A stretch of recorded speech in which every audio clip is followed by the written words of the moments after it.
Ya, sahabat Indonesia, kita jumpa lagi di Kanal TV Anak Bangsa dengan Opini Andre. Dengan saya, Andre Vincent Wenas. Kita di Kanal TV Anak Bangsa, kanal yang kita pakai untuk menjaga Indonesia dengan cara mencerahkan dan terus mencerdaskan bangsa agar daya kritis masyarakat dan sahabat Indonesia semua dan kita meningkat terus.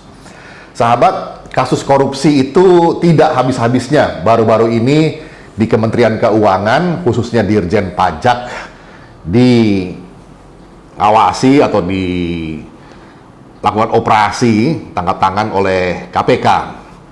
Dan ada 2 direkturnya di bagian pajak atau Direktorat Jenderal Pajak yang akhirnya ditetapkan sebagai tersangka. Kasusnya adalah soal manipulasi pajak tentunya. Nah, yang lagi hangat ini ada 3 perusahaan yang kena juga terkait dengan kasus pajak ini. Disangkakan mereka atau diperkirakan mereka melakukan penyogokan atau memberikan imbalan kepada 2 pejabat Direktorat Jenderal Pajak ini supaya nilai pajak mereka lebih kecil. Jadi disogoklah kedua orang ini. Diindikasikan dari pejabat pajak ini Pak Angin Prayitno dan anak buahnya kalau nggak salah Pak Dadan Ramdhani. Dua-duanya punya jabatan yang cukup tinggi di Direktorat Jenderal Pajak. Dan oleh Ibu Sri Mulyani, keduanya sudah dibebas tugaskan karena sedang menjalani proses hukum. Nah, yang ingin kita soroti sahabat Indonesia adalah bagaimana KPK menangani persoalan ini, karena dalam laporan Tempo yang kita baca, yang ditetapkan sebagai tersangka karena ini sudah penyidikan itu adalah pejabat pajaknya. Ya, tentu saja itu baik. Tetapi selain penerima, bukankah juga pemberi itu harus juga kena, yaitu yang sementara ini yang disangkakan sebagai pemberi adalah para konsultan pajaknya.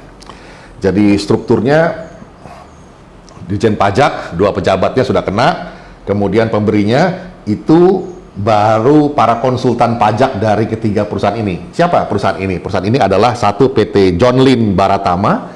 Kalau sahabat Indonesia mengenal, ini adalah milik dari seorang kuat di Kalimantan Selatan, Pak Andi Samsudin Arsyad atau yang dikenal dengan sebutan Haji Isam. Kemudian perusahaan yang kedua adalah PT Gunung Madu. Ini pabrik gula miliknya Bapak Indra Rukmana, suami dari Ibu Siti Hardianti Rukmana atau Ibu Tutut. Dan yang ketiga adalah Bank Panin yang dimiliki oleh Pak Mukmin Ali Gunawan. Nah, ini adalah pemain-pemain besar semua. Nah, sementara ini setelah pejabat pajaknya itu ditetapkan sebagai tersangka, para konsultan pajaknya dari pihak PT John Lynn Baratama, yaitu konsultan pajaknya Pak Haji Isam, itu Agus Susetyo. Kemudian dari PT Gunung Madu, yang miliknya Pak Indra Rukmana ini adalah Saudara Aulia Imran Maghribi dan Rian Ahmad Rosas. Ya. Ini juga bakal ditetapkan sebagai tersangka katanya. Yang dari Bank Panin adalah Veronica Lindawati.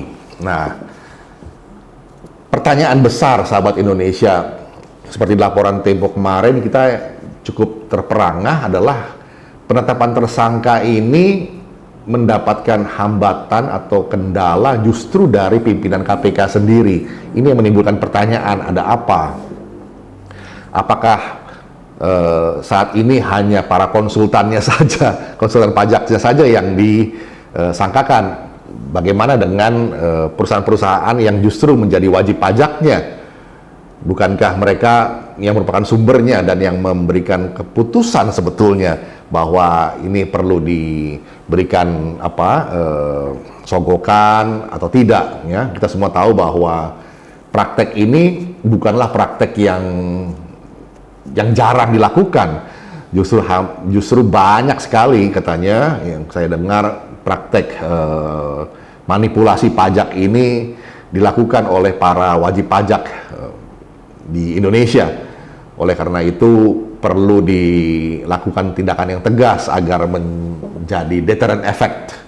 Nah, pertanyaannya sekarang, bagaimana dengan PT John Lynn Baratama dan pemiliknya Pak Haji Isam, kemudian Gunung Madu dengan pemiliknya Pak Indra Rukmana, dan Bang Panin dengan pemiliknya Pak Mukmin Ali Gunawan?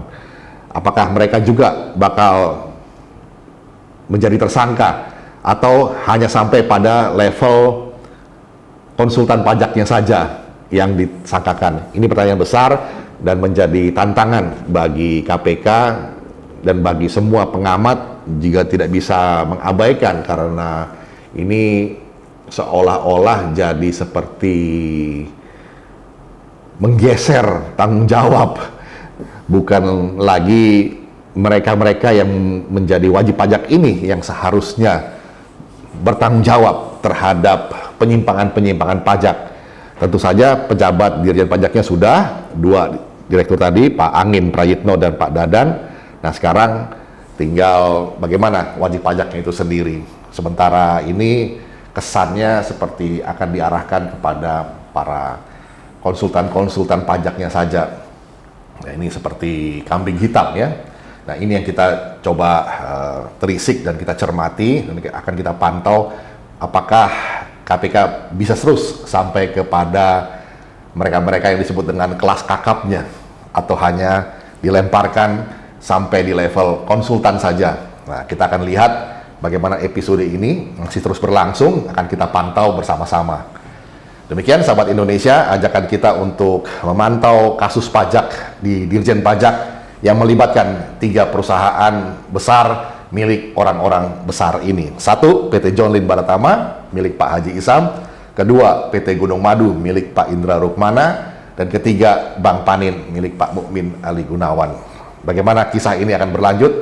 Kita tunggu episode berikutnya. Demikian sahabat Indonesia, opini Andre kali ini singkat dan mudah-mudahan bisa terus menjaga Indonesia bersama-sama.